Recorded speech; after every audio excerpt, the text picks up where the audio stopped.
हथपोइया रोटी खाएं कभी? ना, हथपुइया रोटी हमको बहुत पसंद है, हाँ खाता हूँ। और जो है समाज को समय दे रहे हैं, जनता को समय दे रहे हैं, हमको समय ही नहीं दे रहे हैं। तो पत्नी से डरने का क्या? क्यों जाते हैं?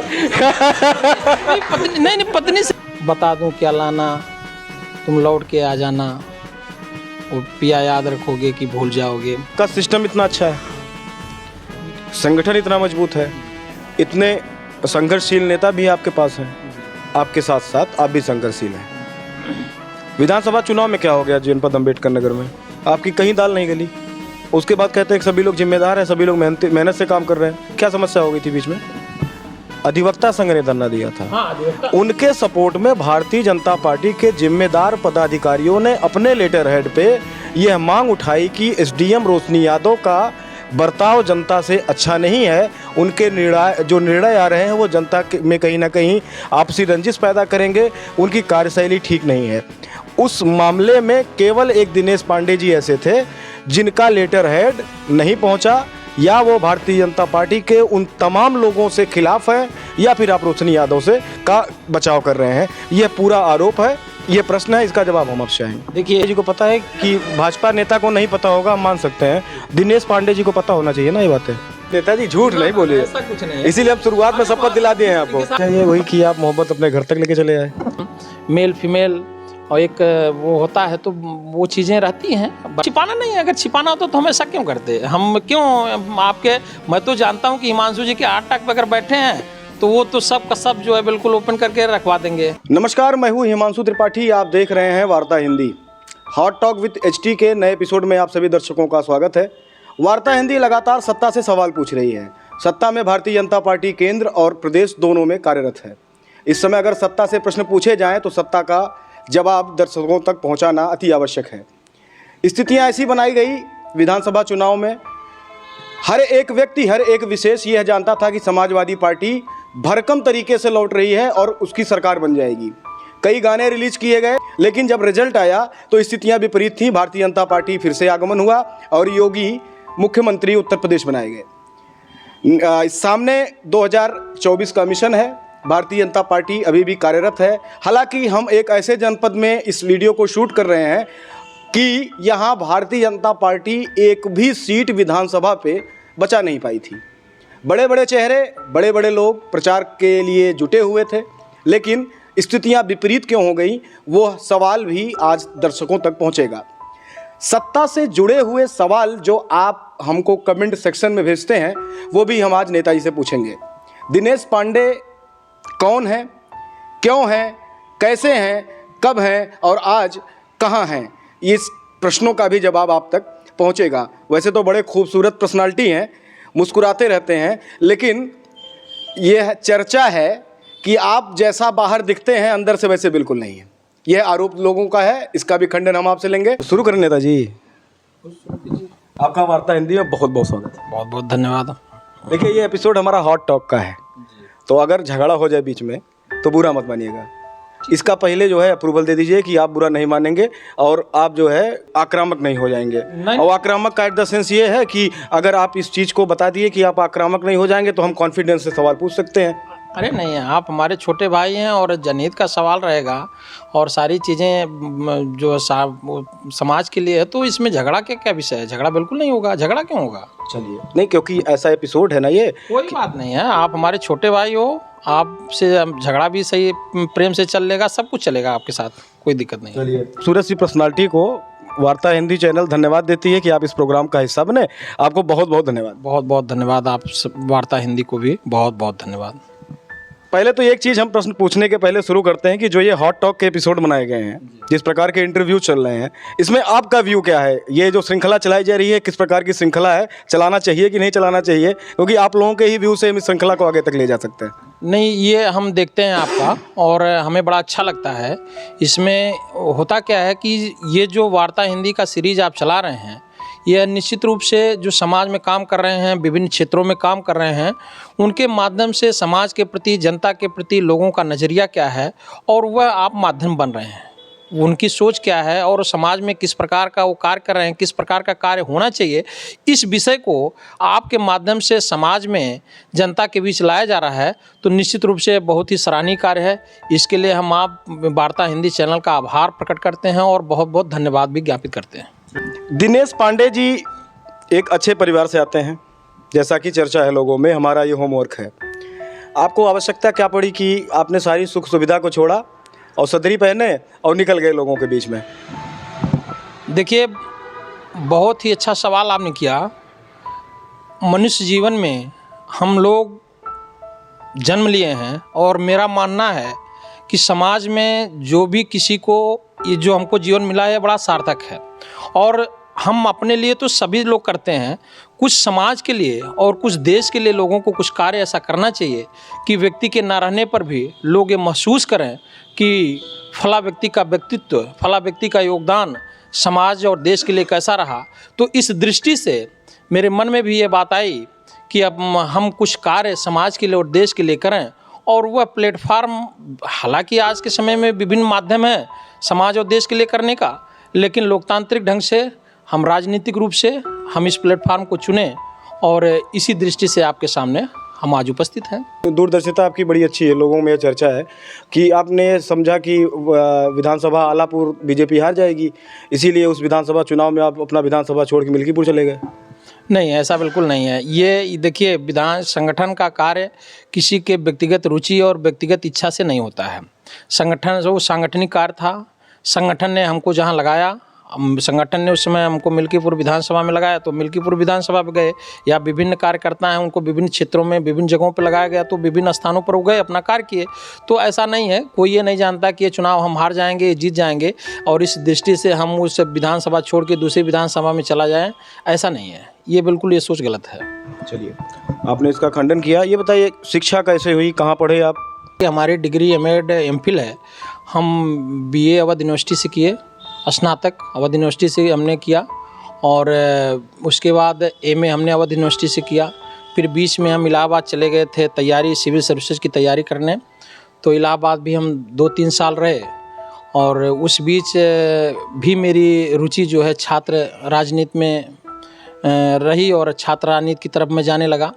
तो पिताजी हमारे चूँकि अध्यापक थे, तो वो उनको बड़ा बुरा लगा कि हम भेजे हैं पढ़ाई करने के लिए और वहाँ भी तुम जो है नेतागिरी शुरू कर दिए।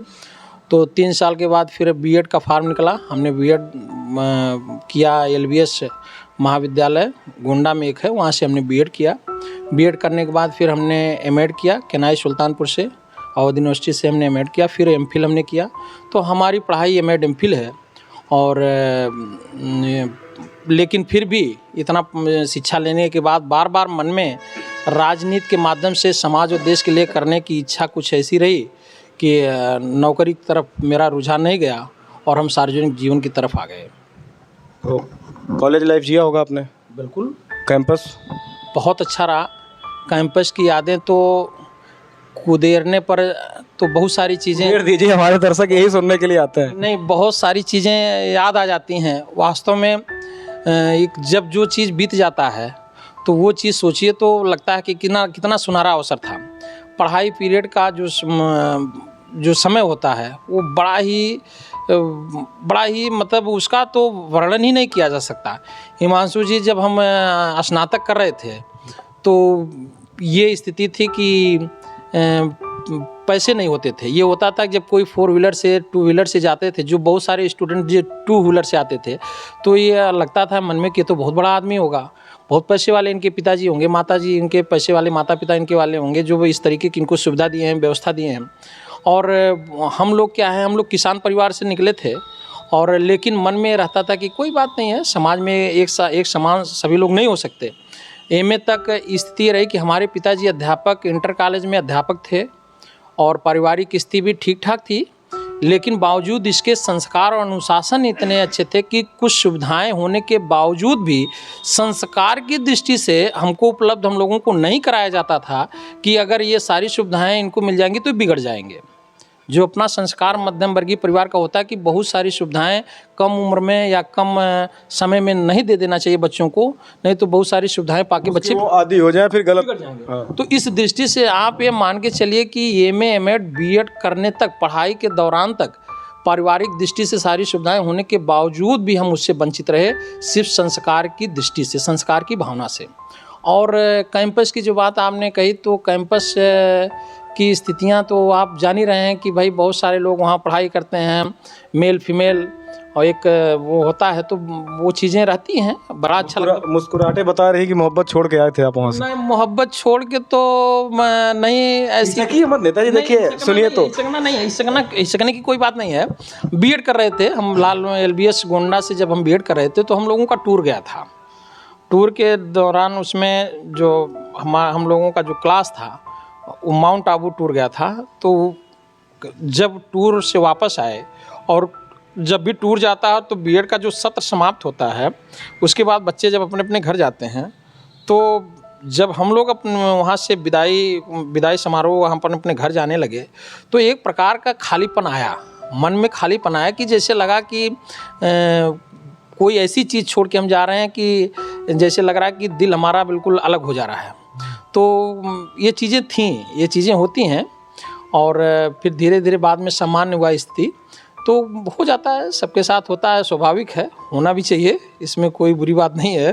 चर्चा ये वही कि आप मोहब्बत अपने घर तक लेके चले आए। देखिए जनता जानती सब कुछ है, उसमें हमको छिपाना नहीं है। अगर छिपाना होता तो हम ऐसा क्यों करते? हम क्यों आपके, मैं तो जानता हूँ कि हिमांशु जी के 8 टक पे अगर बैठे हैं तो वो तो सब का सब जो है बिल्कुल ओपन करके रखवा देंगे, तो हमको छिपाना कुछ भी नहीं है, वो बात बिल्कुल सही है। तो परिवार कैसे इन्वॉल्व हुआ उसमें फिर? परिवार इन्वॉल्व भी इस दृष्टि से नहीं हुआ। देखिए 2-3 चीज़ें मैं बताना चाहूँगा। मैं रोकूंगा आपको जी जानी भी है जी आपसे पूछा इसीलिए जा रहा है जी कि आज की स्थितियों में कई ऐसे घटना होते हैं जी कि पक्ष और विपक्ष दोनों गलती से ही सही कुछ ऐसा कर बैठते हैं कि जिससे समाज कहीं ना कहीं प्रभावित होता है। ऐसा कैसे कैसे आपने मैनेज किया, परिवार को कैसे इन्वॉल्व कर दिया आपने? जो चाहते थे वैसा ही हुआ, लेकिन परिवार की मर्जी भी उसमें थी, ये जानना इसीलिए दर्शकों को आवश्यक है। देखिए, ये हम आपसे बता दें, जब हम समाज में हम देखते थे, मेरे सामने जो आप जिस विषय को बता रहे हैं, जब वो विषय आया कि तो मेरे सामने जो मेरी पत्नी है, उन्होंने एक शब्द बोला शादी के पहले। उन्होंने कहा कि हम आपको दहेज नहीं दे सकते, इसीलिए आप मुझसे शादी नहीं करना चाह रहे हैं। तो हमने कहा कि तो मेरा जो मन है, हमने कहा कि दहेज का क्या विषय है? आज तक दहेज से कोई करोड़पति हुआ क्या? कोई धनवान हुआ है? तो हमने कहा बिल्कुल नहीं, अगर ये बात है तो हम शादी तुम्ही से करेंगे, और दहेज सिर्फ एक घड़ी और एक अंगूठी लेंगे। और मैं, हिमांशु जी, ये लोग कहते हैं कि हम बड़े हो जाएंगे, हम ये हो जाएंगे, तो हम दहेज नहीं लेंगे, हमें नहीं करेंगे। मेरी शादी हो गई, और आप मेरे साथ कभी आइएगा, मैं भी उसकी वीडियो रिकॉर्डिंग दिखाऊंगा और उसका एल्बम दिखाऊंगा। मेरे पास दहेज के रूप में सिर्फ मेरी पत्नी मुझको मिली, और एक अंगूठी और एक घड़ी मिली। वो घड़ी अंगूठी क्यों लिया आपने? वो भी नहीं लिए होते? घड़ी अंगूठी हमने लिया नहीं, घड़ी अंगूठी उनकी माताजी ने, मेरी पत्नी की जो माताजी हैं, उन्होंने दिया कि भाई हम इतना तो मेरा बनता ही है, हम इसको देंगे। और उसके बाद व्यवस्थाएं ऐसी आई, तो चूँकि सामाजिक क्षेत्र में होने के नाते ये हुआ कि भाई आपके बहुत सारे संबंधी आएंगे, परिस्थितियां ऐसी नहीं है कि हम सबको वो मतलब इतना अरेंजमेंट कर सकें। तो हमने कहा कि कोई बात नहीं, तो शादी हमारी अयोध्या से हुई, और फिर उसके बाद मैंने रिसेप्शन किया, और 2013 में मेरा रिसेप्शन हुआ, और बहुत सारे लोग उसमें आमंत्रित रहे। और आप लोगों के सहयोग से एक जितनी अच्छी व्यवस्था हो सकती थी, जितने समाज के सारे सम्मानित लोग, गणमान्य लोग, अपने शुभचिंतक थे, सब लोग उसमें शरीक हुए। और मतलब देखने पर किसी को ये आभास नहीं हुआ कि यह शादी बगैर दहेज की है, और ऐसा परिवार से हैं कि मतलब जहाँ से दहेज के बगैर ऐसी व्यवस्था हो सकती है। यहाँ एक है ये कि आपको दिखाना ही पड़ता है कि आपने मान लीजिए शादी करी ली, प्रेम विवाह ही आपने कर लिया, लेकिन समाज उसको स्वीकार नहीं करता है, तो आपको दिखाना पड़ता है कि हम रिसेप्शन करके लोगों में ये बताना पड़ता है, ये इस समाज की एक बहुत बड़ी नीड है। नहीं नहीं, देखिए समाज की नीड नहीं है। देखिए जब चूंकि हम सबके यहाँ उपस्थित हुए हैं, सबके यहाँ उपस्थित हुए हैं, सबके यहाँ सबके सुखों में शरीक हुए हैं, तो स्वाभाविक है कि भाई एक सुनहरा क्षण होता है, हमारे भी मन में होते कि हमारे शुभचिंतक, हमारे साथी, हमारे दोस्त, हमारे जो सम्मानित लोग हैं वो लोग हमारे कार्यक्रम में उपस्थित हों। तो दिखाने के नाते नहीं, वो उनको उपस्थित करना ही था, उनको आमंत्रित करना ही था। तो अब इससे अच्छा अवसर क्या हो सकता है। ये जो प्रेम की कहानी थी, इसका खलनायक कौन था?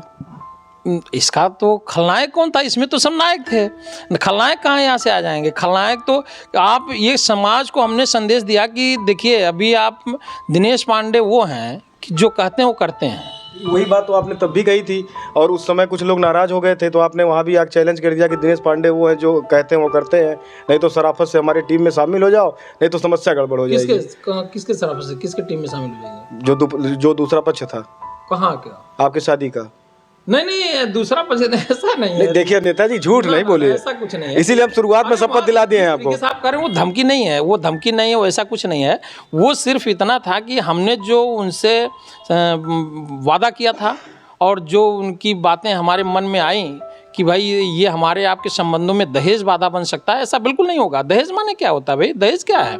दहेज या पैसा क्या बड़ी चीज़ होती है? ये संबंधों को तय पैसा करेगा क्या? दहेज तय करेगा? तो ये चीज़ें बिल्कुल हमने उस चीज़ को किनारे कर दिया और उसके बाद हम उस संबंध को निभाए और आज भी वो संबंध चल रहा है। तो समाज में एक संदेश ये है कि जो बहुत सारी ऐसी लड़कियां हैं, बहुत सारी ऐसे परिवार हैं कि जो दहेज, जिनके पास दहेज नहीं होते हैं और वो अच्छे संबंध नहीं स्थापित कर पाते, और जो भी अलग अलग लोगों के कारण होते हैं, लेकिन हमको आज भी समाज में ये बहुत बड़ी कुरीतियाँ हैं, इसको दूर करना चाहिए। कॉफ़ी बना लेते हैं आप?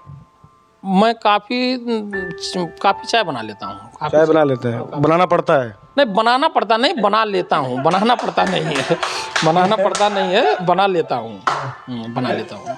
कभी ऐसा हुआ कि जो है आपको कॉफ़ी बनाना पड़ा, उसके बाद आप गए गुड मॉर्निंग जी लीजिए कॉफ़ी पी लीजिए? नहीं, ऐसा तो हुआ ही नहीं। ऐसा इसलिए नहीं हो पाया कि इतना समय ही नहीं मिला। 2013 में जब हमारी शादी हुई तो 2013 के बाद हम वहाँ चले गए ऊटी, और ऊटी के बाद मैं उसी समय युवा मोर्चा का जिलाध्यक्ष हो गया था अम्बेडकर नगर का। तो उस बीच तमाम फ़ोन आना, तमाम कार्यक्रम आना, तो बल्कि पत्नी ने कहा कि आप, इससे अच्छा है कि आप शादी नहीं किए होते। तो हमने तो बुला के फंसा दिए हो, खुद घूम रहे हो। और आप जब यहाँ भी आए हैं, हमको लेके यहाँ आए हैं घूमने, यहाँ भी जो है आपका वो फ़ोन और आपका वो काम राजनीतिक नहीं जो है, आप उससे छूट पा रहे हैं। तो ऐसा समय ही नहीं मिल पाया कि मतलब बना के दें, और परिवार समय, आज भी समय के लिए शिकायत रहती है परिवार से कि आप समय नहीं दे पाते हैं, तो इसलिए ऐसा अवसर ही नहीं मिला। दर्शकों के और जनता के बीच हम जाते हैं, अवधि चौपाल नुक्कड़ बतकही करते रहते हैं, तो जनता के कुछ प्रश्न हैं, कुछ आरोप हैं, उसके जवाब आपसे चाहिए। पहला आरोप यह है कि आप भौकाल बना चलते हैं।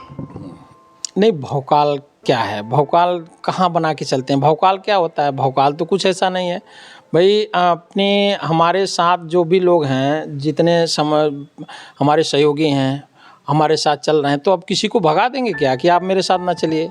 तो मेरे साथ रहते ही हैं, सहयोगी के रूप में रहते हैं, ऐसा कुछ नहीं है। गनर की ज़रूरत क्या है? बंद गाड़ी की ज़रूरत क्या है? काफिले की ज़रूरत क्या है? आप अकेले हैं, आपका घर है, आप घूमिए, आप इतना काफिला लेके क्यों चलते हैं? नहीं, काफिला, देखिए गनर की ज़रूरत या उसकी ज़रूरत होती है, ये चीज़ें आज के समय में, सुरक्षा एक बहुत बड़ा विषय है। सुरक्षा इसलिए है कि कभी किसी के मन में क्या चल रहा है हम तो जान नहीं सकते भाई, किसके मन में क्या चल रहा है। तो सुरक्षा की दृष्टि से सावधानी रहनी चाहिए। चाहे वो, देखिए सुरक्षा तो आज मनुष्य के जीवन में अति महत्वपूर्ण विषय हो गया है, तो हर व्यक्ति को अपनी सुरक्षा रखनी चाहिए। अब हमको लगता है कि थोड़ा सा हमें महसूस होता है कि भाई हमको अपनों को सुरक्षित रखना चाहिए, बाकी हम उसका दुरुपयोग नहीं करते हैं, उसका कहीं से दुरुपयोग नहीं करते हैं, किसी को डराते नहीं, किसी को धमकाते नहीं हैं। तो इस प्रकार की कोई ऐसी बात नहीं है कि भौकाल। दूसरा आरोप यह है कि कुछ अधिकारियों को अगर छोड़ दिया जाए तो लगभग अधिकारियों से आप ही बनती नहीं है। नहीं, देखिए अधिकारियों का जो नौकर, उन्हीं अधिकारियों से मेरी नहीं बनती है। जो अधिकारी अपने को नौकरशाह समझते हैं भाई, उनके लिए जनता वो नौकर है। अधिकारी ठीक है, वो पोस्ट होती है, लेकिन वो कुल मिला के वो जनता के नौकर हैं। तो उनकी प्रायोरिटी में जनता होनी चाहिए, प्राथमिकता में जनता होनी चाहिए। लेकिन जब अधिकारी तानाशाह की स्थिति में आ जाता है, तो जो अधिकारी तानाशाह की स्थिति में रहते हैं तो उनसे हमारी नहीं बैठती है। उसमें हमको कोई वो नहीं है और हमें बैठाना भी नहीं है अधिकारी से। हमें अधिकारी से बैठाना नहीं है, हमें अधिकारी से हमारी कोई रिश्तेदारी नहीं करनी है। अधिकारी जनता का काम करे, नियम संगत तरीके से कार्य हो, सरकार की मंशा के अनुरूप कार्य हो, अधिकारी अपना कार्य करे। हमको बैठाने की क्या स्थिति है? नहीं बनती है, जिनसे बैठती होगी। आपके स्थानीय तहसील में अधिवक्ता बैठे थे धरने पे, जिंदाबाद मुर्दाबाद हुआ, जिला अध्यक्ष भी इन्वॉल्व हुए, कपिल देव वर्मा का भी बयान आया कि जो है मामला शांत कर लिया जाए। अधिवक्ता मानने के लिए तैयार नहीं हो रहे थे। एसडीएम रोशनी यादव थी और कई मसले ऐसे हुए। भारतीय जनता पार्टी के जिम्मेदार पदों पे जो लोग हैं वो लेटर हेड लिख के अपना वायरल किए सोशल मीडिया पे कि हमने शिकायत की है। हुआ कुछ नहीं, आपका लेटर कहीं दिखा नहीं। आप उन कुनबे से सबसे बाहर हैं कि कहीं ना कहीं आप उस जो है उपजिलाधिकारी का बचाव कर रहे थे? देखिए, भारतीय जनता पार्टी का एक एक कार्यकर्ता मेरे परिवार जैसा है। भारतीय जनता पार्टी का संगठन मेरा परिवार है, तो मैं कहीं से भी उस कुनबे से बाहर नहीं हूँ और भारतीय जनता पार्टी के प्रत्येक निर्णय के साथ मैं हूँ। तो ये मैं कुनबे से कहीं बाहर नहीं हूँ। रही बात है कि जिस परिस्थिति की आप बात कर रहे हैं वो परिस्थिति क्या थी, किस परिस्थिति में लोगों ने लिखा क्या नहीं किया, तो हमको तो ये पता ही नहीं है। तो हम कैसे उस पर बता सकते हैं क्या स्थिति थी? कुछ रास्ते से आप रोज आते जाते हैं, वहीं धरना चल रहा, आप करें पता ही नहीं आपको? नहीं, भारतीय जनता पार्टी का कोई कार्यकर्ता धरना दिया नहीं कहीं। दिनेश पांडे जी को पता है कि भाजपा नेता को नहीं पता होगा, हम मान सकते हैं। दिनेश पांडे जी को पता होना चाहिए ना ये बातें। नहीं, देखिए, पता तो हमको, ये भारतीय जनता पार्टी कार्यकर्ता कहीं धरना दिया ही नहीं, तो कैसे? भारतीय जनता पार्टी के नेता जी, देखिए आप घुमाइए मत हमको।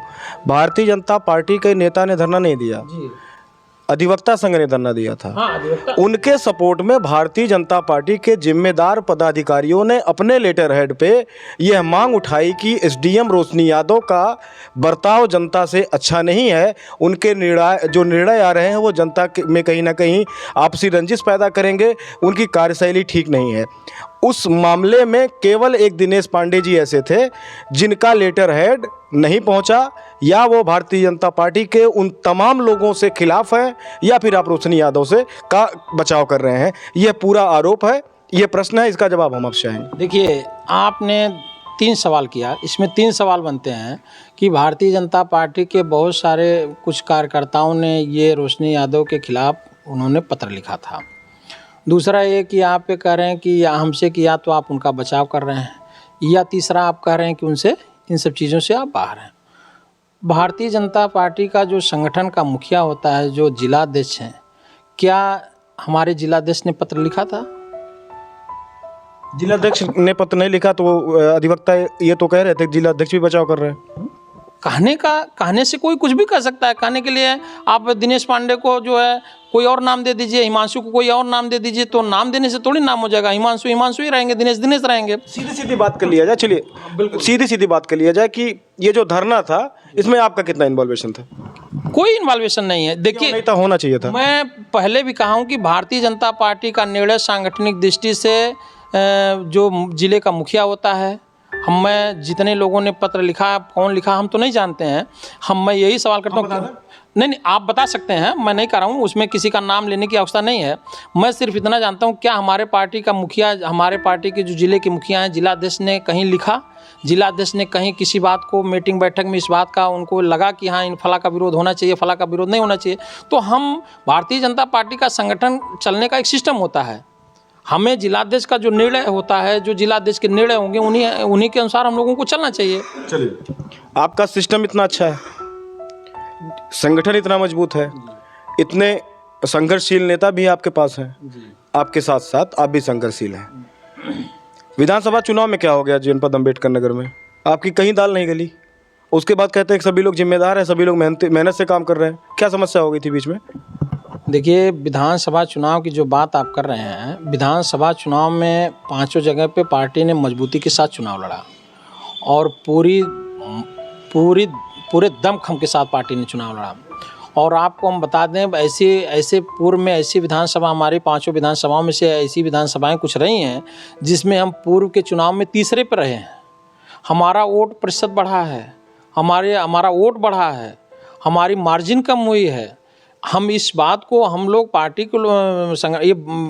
के लोग बैठ के अपना निर्णय ले कि गलतियां कहाँ से हुई हैं। भाई चुनाव तो हम हारे ही, निश्चित रूप से आ रहे हैं, इसको स्वीकार भी कर रहे हैं, लेकिन ऐसा नहीं है कि बहुत कम मार्जिन रहे हैं। बहुत अच्छे कहीं 7,000 की मार्जिन रही, कहीं 5,000 की मार्जिन रही, कहीं कुछ अंतरों पर मार्जिन रही।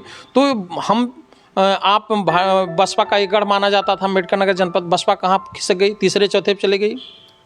तो ऐसी परिस्थितियाँ कुछ हो गई होंगी।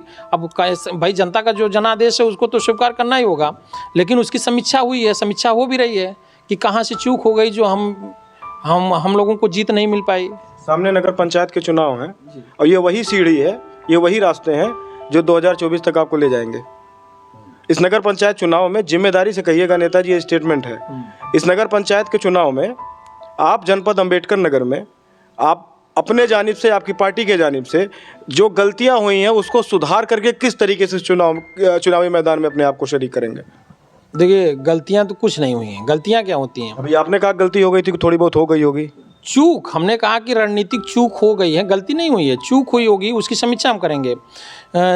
देखिए, भारतीय जनता पार्टी विश्व की सबसे बड़ी राजनीतिक पार्टी है। उसके बूथ स्तर तक कार्यकर्ता हैं और उसका अपना संगठन है, और सारे कार्यकर्ता ईमानदारी और निष्ठा के साथ हर चुनाव लड़ते हैं। विधानसभा का चुनाव भी हमने बताया ना कि पूरी ईमानदारी और निष्ठा के साथ लड़ा गया, और उसमें हम बहुत अच्छी स्थिति में रहे। परिणाम हमारे अनुसार नहीं आ सका। और जो आप नगर पंचायत की बात कर रहे हैं, नगर पंचायत के चुनाव में भारतीय जनता पार्टी बहुत मजबूती के साथ चुनाव लड़ने जा रही है, और देखिएगा कि अधिकांश सीटों पर भारतीय जनता पार्टी चुनाव जीतेगी। मूवी देखते हैं, पिक्चर? जी देखता हूँ। देखते हैं? हाँ, देखा हूँ। कौन सी मूवी देखे थे? हम तो देखिए बहुत हमारा इंटरेस्ट तो नहीं है मूवी देखने में, हमारा बिल्कुल इंटरेस्ट। आपने देखा? आप ये बताइए, देखा हूँ। घुमाते क्यों हैं आप नेताजी? मैंने देखा हूँ, मैं ये कहूँ कि मैं देखा हूँ और देखता भी हूँ, लेकिन हमारा बहुत उसमें इंटरेस्ट नहीं। आखिरी मूवी जो आपने देखी थी, जो याद हो अभी तक? मैं पृथ्वीराज देखा था। पृथ्वीराज, क्या कुछ था उसमें विशिष्ट? पृथ्वीराज देखिए, वो ऐतिहासिक मूवी है और बहुत अच्छा लगा हमको देख के। अब ऐसी मूवी बननी भी चाहिए जिससे आने वाली पीढ़ी उसके अपने हमारे जो देश और समाज के लिए जिन्होंने, इस राष्ट्र के लिए जो इन्होंने कुछ किया, उनके बारे में लोग जाने। तो पृथ्वीराज जो हमने देखा, बहुत ही मार्मिक वो क्षण था जब पृथ्वीराज को उन्होंने वो घेरवा के और उनकी आंखें फोड़ दिया था। तो वो चीज़ें हमको बड़ी मार्मिक लगी। लेकिन पृथ्वीराज चूँकि ऐसे हिंदू राजा थे और अपने वीरता के लिए वैसे जाने जाते थे, तो उन्होंने फिर अपनी वीरता का उन्होंने प्रदर्शन किया। तो पृथ्वीराज फिल्म बहुत अच्छी है, देखना भी चाहिए लोगों को। ऐसी फिल्में हमको अच्छी लगती हैं। गाना सुनते हैं कभी? गाना के बहुत रुचि नहीं है। मिल्कीपुर से अयोध्या से लखनऊ से दिल्ली तो सुनना पड़ता होगा गाड़ी में? सुन लेते हैं, गाने में बहुत वो नहीं है, बस ऐसे ही सुन लेते हैं। ऐसे ही में कौन सा गाना टाइप का? ऐसे ही बस कोई भी गाना जो आपको याद हो अभी तक? अब देखिए, मुझको तो एक पुरानी फिल्म का गाना तो याद है और मुझको बहुत अच्छा लगता है। बता दूं क्या लाना, तुम लौट के आ जाना, वो पिया याद रखोगे कि भूल जाओगे। ये गाना बहुत अच्छा लगता है। कुल मिला जुला के मोहब्बत के मारे व्यक्ति से इतनी देर से बात हो रही थी और आप ये कह रहे हैं कि ये हो जाता है? नहीं, वो गाना पुरानी फिल्म का बहुत अच्छा गाना है। बहुत पुरानी फिल्म है और हमको पता भी नहीं किस फिल्म का है, लेकिन मैं गाना जो सुनता हूँ तो अच्छा लगता है हमको ये गाना। कोई कविता याद हो जो आप पढ़ाई के समय में याद रह गई हो अभी तक, गुरु जी ने सिखाई हो? हाँ, ये आपने बहुत सही कहा। कविता की बात की तो हमारे जब मैं पढ़ता था। कविता जी की बात नहीं कर रहा हूँ, कविता नहीं, हमारे गुरु जी जो करेंगे। आप कविता जी की बात नहीं है, गुरु जी थे तो जो कविता उन्होंने बताया थी, 8 में मैं पढ़ रहा था, 8 में पढ़ रहा था। तो एक ट्विंकल ट्विंकल लिटिल स्टार करके वो था, ये बड़ा हमको अच्छा लगता था। तो गुरुजी जो पढ़ाते थे वो इतने मतलब इस ढंग से उनका वो था, वो पढ़ाने का तरीका ऐसा था कि हम लोगों को कितना अच्छा लगता। तो उनकी क्लास में ये कविता सुनने के लिए ज़रूर बैठते थे हम। अच्छा। कि अभी पढ़ाएंगे और पीछे से हंसी भी आती थी। देखिए गुरुजी पूरे भाव से ट्विंकल, मतलब ऐसा वो करते थे और हम लोग पीछे से मुस्कुराते भी थे गुरुजी, सिर्फ उनका एक्शन देखने के लिए कि इतने एक्शन से पढ़ाते थे। गुरुजी का नाम? जो पढ़ाते थे भभूति लाल श्रीवास्तव। भभूति लाल श्रीवास्तव जी। तो उन गुरुजी को चैनल के माध्यम से क्या आप कहना चाहते हैं? नहीं, मैं बहुत, हमको इंग्लिश बहुत अच्छी उनकी थी और पढ़ाते थे, बड़ा अच्छा लगता था।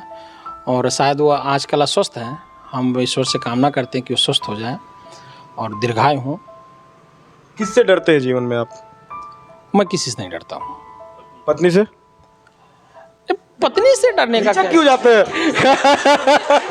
नहीं, पत्नी से डरने का भी, पत्नी तो अर्धांगिनी होती है ना। पत्नी तो ये एक जिस्म दो जान होते हैं। तो फिर लोग कहते हैं कि आप बाहर बहुत तेज तेज भाषण देते हैं, बहुत चिल्लाते हैं, जैसे ही आपकी गाड़ी घर पे जाती है उसके बाद फिर सुबह तक आवाज़ें नहीं आती कि दिनेश पांडे घर में है, कहीं नहीं है। नहीं, ऐसा बिल्कुल नहीं है। पत्नी हमारी, मैं एक बार से, दो बार से, अगर तीन बार से मैं पत्नी का फ़ोन आता तो मैं कहता हूँ देखो दिन में फ़ोन मत करना, अगर कोई बहुत इमरजेंसी आएगा, कोई बात होगी तो फ़ोन कर देना। उनका फ़ोन आता भी नहीं है, हम रात में खाली होंगे तो फ़ोन कर लेंगे। तो इसलिए वो पूरी तरीके से वो पूरा उनका सहयोग रहता है, पूरा सहयोग रहता है हमारे सारे जहाज में। आप जानिए कि राजनीति, जो भी व्यक्ति राजनीति कर रहा है उसके साथ उसके परिवार का सहयोग अगर ना हो तो राजनीति कर ही नहीं सकता। तो इसलिए पत्नी जी को इस चैनल के माध्यम से क्या धन्यवाद ज्ञापित कर रहे हैं? भाई हम तो यही ज्ञापित कर रहे हैं, उनका जो हमको सहयोग मिल रहा है। भाई बच्चों को देख रहे हैं, परिवार देख रहे हैं हमारे। अभी अगर वो हमको बार बार परेशान करते हैं या हमको उलाहना देते हैं कि आप जो है समाज को समय दे रहे हैं, जनता को समय दे रहे हैं, हमको समय ही नहीं दे रहे हैं, तो मन में एक प्रकार का हम टेंशन बना रहता है।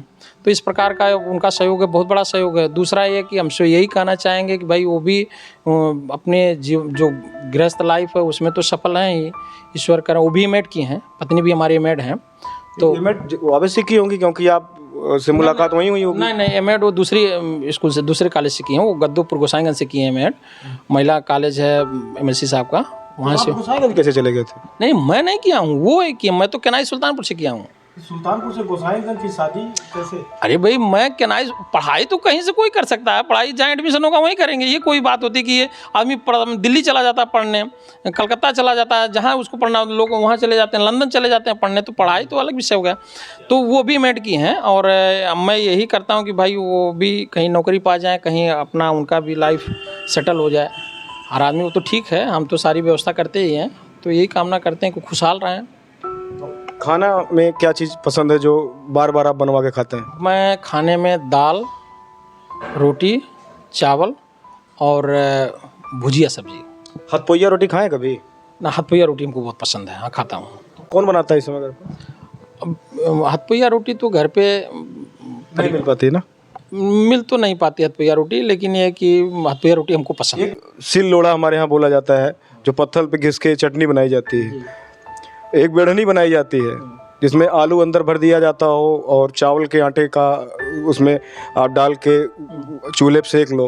वो सबका एक अलग टेस्ट हुआ करता था और उनको कहीं मिल नहीं पाते हैं क्योंकि अब गैस चूल्हे का ज़माना है और भारतीय जनता पार्टी ने चूल्हा फ्री कर दिया है, सबके यहाँ पहुँचा दिया। उसके बाद फिर लोग चाहे भराना मजबूरी है क्योंकि अब तो चूल्हा तो तोड़ दिया बीजेपी ने।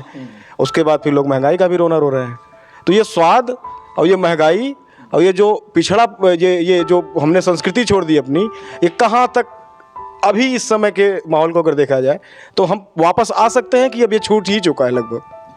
देखिए हिमांशु जी, आपने जो कहा, जो चीज़ें छूटती हैं उसकी हमको बड़ी याद आती है। चाहे हमारे जीवन की चीज़ें हों, चाहे हमारी सांस्कृतिक हों, विरासतें हों, चाहे हमारे परिवार के जो पुराने बीते हुए बाबा दादा मामा मामी नानी के घर हों, कि जो उनके घर में बिताए हुए समय हों। आप याद कीजिए, जब हम मामा के यहाँ मैं 1 महीने रुकता था तो वहाँ की यादें क्या हैं। तो लेकिन परिवर्तन एक ऐसी चीज़ है, परिवर्तन तो जीवन का अभिन्न हिस्सा है। परिवर्तन तो होता ही है, हर चीज़ में परिवर्तन होता है। 10 साल पहले हम क्या थे, हमारी लाइफ क्या थी, आपकी लाइफ क्या थी। तो रहन सहन स्टेटस परिवर्तित होते ही रहते हैं और उसी परिवर्तन के क्रम में हम चूल्हे से आज गैस चूल्हे पे आए। भाई चूल्हे ऐसा नहीं कि वो अपने समय का वो भी उपयोगी रहा होगा, आज ये उपयोगी है तो हम उसी को लेके आज भी चलाते रहें, कोई आवश्यकता नहीं है। हमारी केंद्र की सरकार, मोदी सरकार ने इतनी अच्छी योजना लाया, उज्ज्वला गैस योजना, ये जिसमें चूल्हे पे लोग खाना बन रहे हैं। कितनी आप कल्पना कीजिए, आप बहुत सारे लोगों को जानते भी होंगे, दादी हमारी थी, वो चूल्हे पे खाना बनाती थी तो उनके आँख से खांसी 10 बार खांसती थी, वही खांसती थी। और बहुत सारे लोगों इस परिस्थिति से झेले होंगे। तो लेकिन ये उसके साथ साथ ये ज़रूर है कि जो पहली चीज़ें छूट जाती हैं उसकी याद बहुत आती है। आखिरी बार रोए कब थे आप? मेरी माताजी का, अभी मेरे माताजी का देहांत हुआ था, मैं 9th में था, तब उतनी समझ नहीं, तब रोया था। और आखिरी बार मैंने अभी रोया हूँ जब मेरे भाई ख़त्म हो गए थे, तब मैं रोया हूँ। कंधे मजबूत हो गए आपकी, जिम्मेदारियां बढ़ गई? निश्चित रूप से बिल्कुल सही है, मजबूत होना ही पड़ता है। डर लगा हो कभी आपको जीवन में, सहम गए हो, कुछ ऐसी कहानी जीवन की कोई? ना, डर तो मुझको लगता ही नहीं है। मैं सिर्फ ईश्वर से डरता हूँ और बाकी और किसी से नहीं डरता। युवा होने के नाते युवा के अच्छे चेहरे हैं, बड़ी चर्चाएं आपकी हैं, और हर नेता से, उनसे युवाओं के लिए हम एक स्पेशल चीज़ लेते हैं। संदेश क्या रहेगा युवाओं के लिए, ज़रा बता दीजिए। युवाओं के लिए यही संदेश रहेगा, कोई चलता पद चिन्हों पर कोई पद चिन्ह बनाता है वही सूरमा इस जग में दुनिया में पूजा जाता है। तो हम युवाओं के लिए यही संदेश है कि वो अपने रास्ते को खुद बनाएं और अपने लक्ष्य को खुद निर्धारित करें और उस पर पूरी मेहनत के साथ और निष्ठा के साथ उस पर सफलता हासिल करें अपने जीवन में। यही हमारा संदेश है। अब तक की हुई बातचीत को अगर देखा जाए तो क्या लोगों को इस चैनल को सब्सक्राइब करना चाहिए? बिल्कुल करना चाहिए। ये वैसा चैनल है, हम जहाँ तक मैं जानता हूँ और अभी तक मैं देखता आ रहा हूँ, यह चैनल सामाजिक सरोकारों को, राजनीतिक सरोकारों को, जनता के सवालों को एक मंच देने का काम कर रहा है। तो निश्चित रूप से इस चैनल को सब्सक्राइब करना चाहिए और लोगों को देखना भी चाहिए। आपका इस एपिसोड में जुड़ने के लिए बहुत बहुत धन्यवाद। जैसे ही प्रश्न हमारे तैयार हो जाएंगे, जनता से वादा है कि फिर हम बैठेंगे हॉट टॉक विद एचटी के इस एपिसोड में। आपका बहुत बहुत धन्यवाद। बहुत बहुत धन्यवाद आपको हिमांशु जी, और चैनल को भी बहुत बहुत आभार, धन्यवाद। हॉट टॉक के नए सीजन में क्योंकि सीजन की हम क्यों बात कर रहे हैं कि नया साल आने वाला है, नए साल में हमारे लिए कुछ, आपके लिए कुछ सरप्राइज़ है। और उन तमाम दर्शकों को मैं आभार व्यक्त करता हूं जो हॉट टॉक के इस एपिसोड को पसंद कर रहे हैं और अपना कमेंट साझा कर रहे हैं। अपने प्रश्नों को आप साझा कर सकते हैं, जो भी आपके दिमाग में प्रश्न हो, जो आप नेता जी से पूछना चाहते हो, किसी एक ऐसा नेता जिसका आप इंटरव्यू इस चैनल पे देखना चाहते हो, हम कोशिश करेंगे कि आपके सवालों को नेताजी के पास लेके जाएं और हॉट टॉक के इस एपिसोड में उनको बिठाएं। तब तक वार्ता हिंदी आप देखते रहिए। चैनल को लाइक करिए, सब्सक्राइब करिए। अगर वीडियो अच्छी लगे तो आगे जरूर सरका दीजिएगा। मैं हूँ हिमांशु त्रिपाठी, आप वार्ता हिंदी देख रहे हैं।